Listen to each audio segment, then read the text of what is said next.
Allez, on va en terminer avec l'échauffement et ça va être la première confrontation de cette soirée avec Félix Lebrun du club de l'Alliance Nîmes-Montpellier face au joueur ukrainien de Tours 4S, Victor Yefimov. Oui, Victor qui va certainement être comme au match aller, sans pression, va essayer de jouer très relâché et d'inquiéter Félix dès le premier set, parce que souvent sur Félix le plus important c'est de prendre le premier set, ça permettrait de le faire un peu douter. Mais bon, Félix, lors de matchs comme ça, il est très très fort. Ouais. Victor qui s'était imposé 3-2 contre Alex, qui s'était incliné 3-2 voilà, face à Alexis Lebrun. Le dernier set, ça avait été quand même 11-8 en faveur d'Alexis. Il menait 4-1 à la belle Victor et Alexis a réaugmenté son niveau. Ça avait été un très très beau match.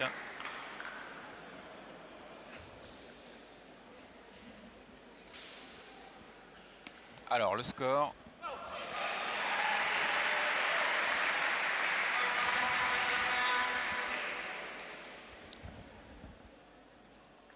Je ne sais pas si vous avez le visu Esteban sur le score. Il y a 3-1. Félix a réussi à prendre les deux services de Victor. Un petit manque de précision de la part de l'Ukrainien.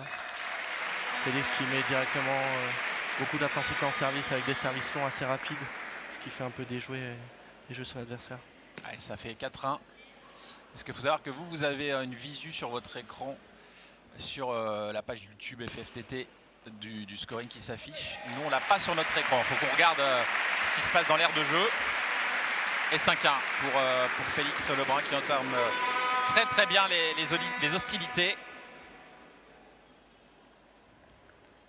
Ça va être très différent de jouer en double avec Félix et Alexis. Ouais, c'est deux styles de jeu complètement différents. Après, les deux arrivent à prendre à la gorge directement les adversaires, mais Alexis a un style de jeu un peu plus en puissance, tandis que Félix a plus de vitesse. Donc c'est plaisant quand même de jouer avec les deux. Allez, ça déroule pour Alexis.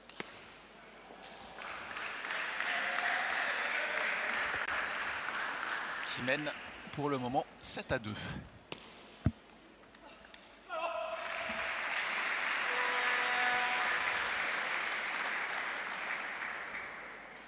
C'est vrai qu'on a à cœur à domicile de finir non seulement sur le titre, mais de briller. Bien sûr, bien sûr. Alors évidemment, l'an prochain, c'est la saison olympique. Donc j'en discutais avec le manager de cette équipe, Stéphane Lebrun, qui n'est autre que le papa de Félix et d'Alexis. Et évidemment, l'an prochain, on va recruter aussi, à l'instar de vous, Esteban, dans le club pour faire tourner un peu cette équipe, parce que c'est vrai que forcément, la priorité d'Alexis et Félix, ça va être les Jeux Olympiques. Donc ils ne vont pas faire autant de matchs qu'ils n'ont pu le faire cette saison. Bien sûr.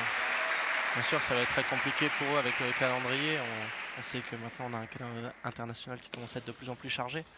Donc on va voir comment le calendrier français sera articulé et comment nous, on pourra composer au mieux avec la meilleure équipe que l'on puisse aligner à chaque journée.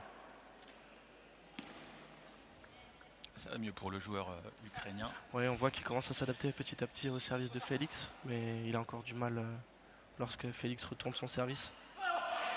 Il est assez passif. Après, il faut dire que Félix, en termes de service remise, c'est un des joueurs les plus agressifs au monde. Il ne faut pas avoir peur de le dire. Il est très très fort là-dessus. C'est vraiment ses points forts.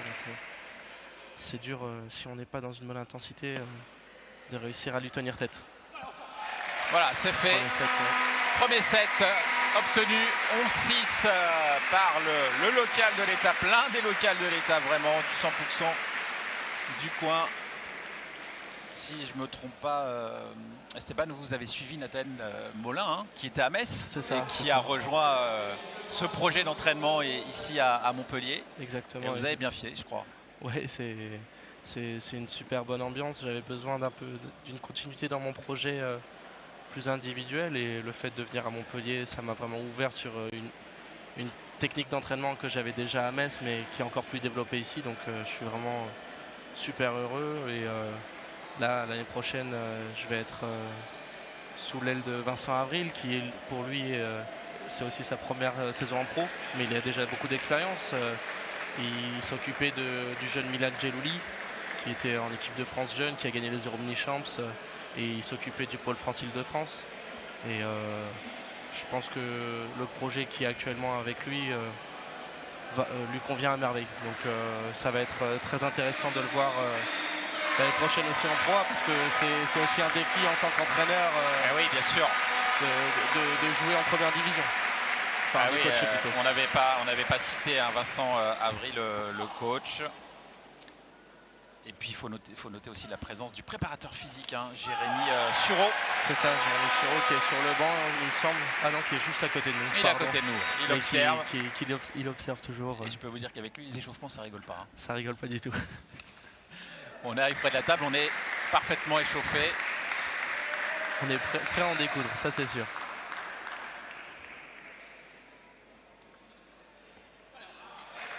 Allez, c'est bien servi encore une fois de la part de Félix.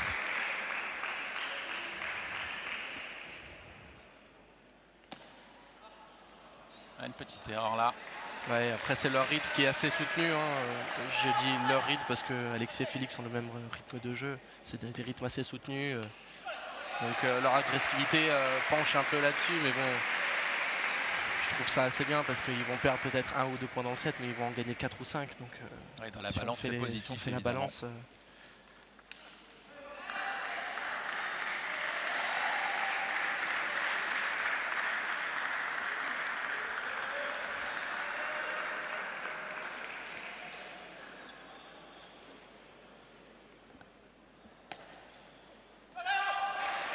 Encore une fois, le court revers fonctionne plutôt bien avec Félix. Il y a le court revers et le court coup droit qui lui font beaucoup de bien. Un changement de zone de service encore.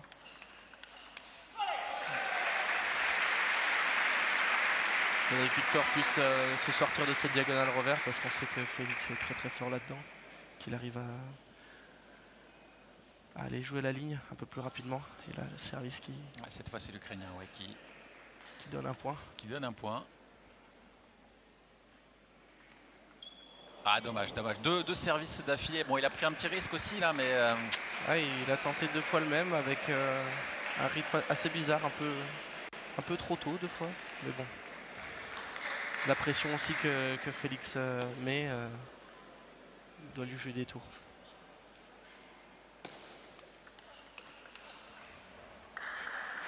Alors j'ai parlé du titre de l'équipe bretonne en Pro B féminine. Il faut noter aussi que les filles de l'Alliance Nîmes-Montpellier se sont maintenues pour la 6e année consécutive en Pro A. Ouais,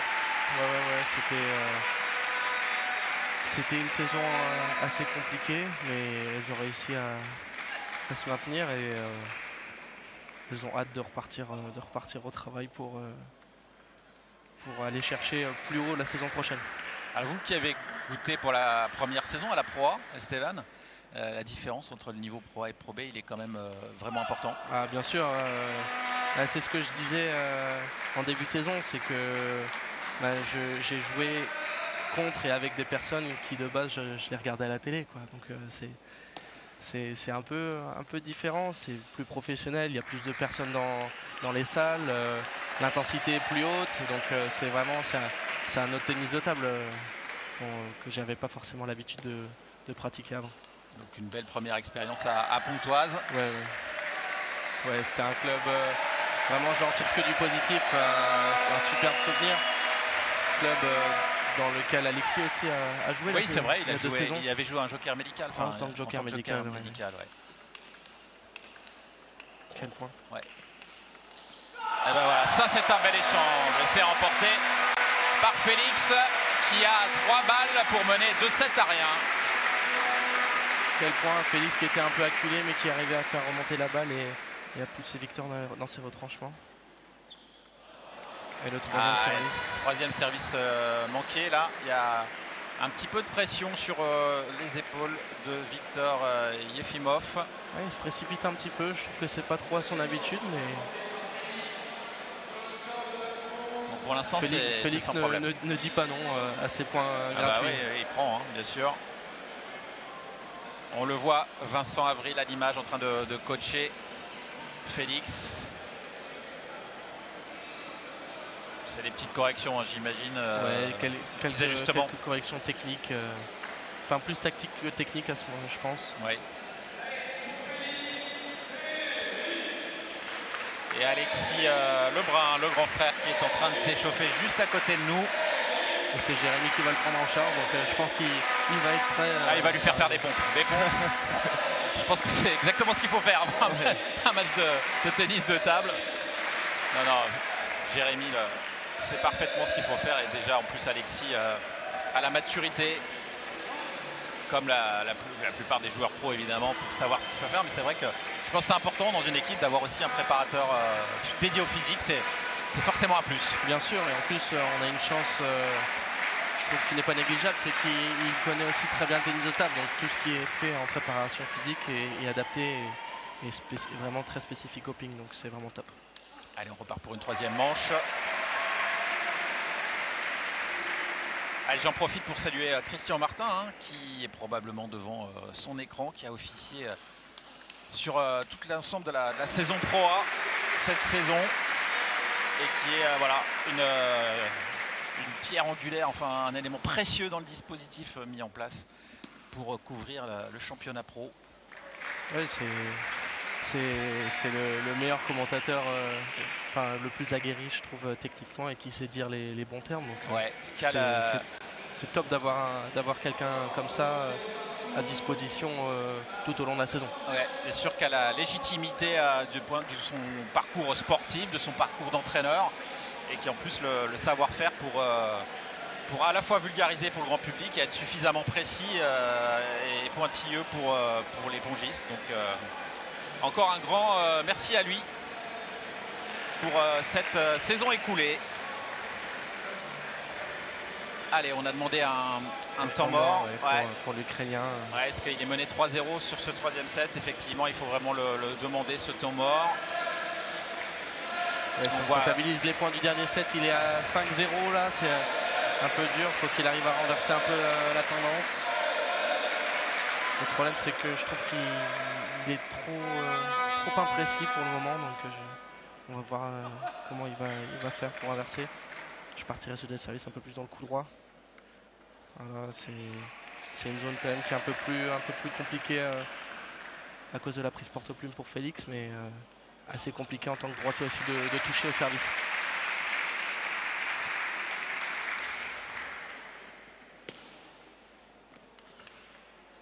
Oh, le bloc réflexe. Ouais, parce que c'était pas gagné ça. Hein. On pensait que le point allait vraiment tomber dans l'escarcelle de Félix. Mais ouais, quel réflexe. C'est un Chem qui l'apprécie beaucoup, un service un peu latéral lifté, et derrière avec son coup droit aller jouer sur le coup de ventre de son adversaire. Là on voit aussi la maturité de Félix, il fait cette faute en remise du coup droit et derrière il arrive à prendre le revers en remise et à faire le point et là reprendre la confiance.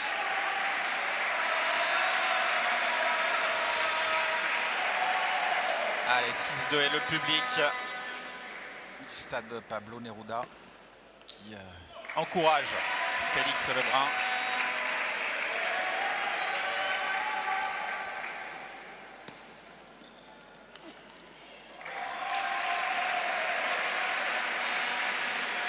Parce qu'il met cette pression là en service remise, Félix, c'est un marteau pilon, il broie tous ses adversaires comme ça, c'est assez impressionnant.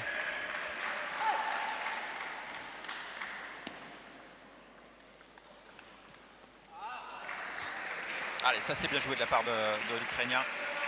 C'est bien joué de sa part, encore un service qui part depuis le coup droit, il arrive à doubler dans le coup droit, c'est bien joué de sa part. Qu'il arrive à trouver aussi les mêmes choses en remise de service maintenant.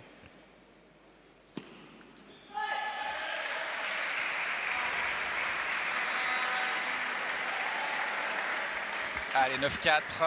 On se rapproche tout doucement de la fin de cette rencontre. Voilà. 5 possibilités pour Félix d'aller décrocher un premier point de victoire dans cette finale retour. Il est souriant, Félix. Il n'a aucune pression. Et c'est fait. Voilà, belle victoire. C'est la première victoire de la soirée, ce qui est synonyme de monter en 3 pour eux. Oui, voilà, parce qu'il suffisait de marquer un point, bien sûr, ils ne vont pas rester là.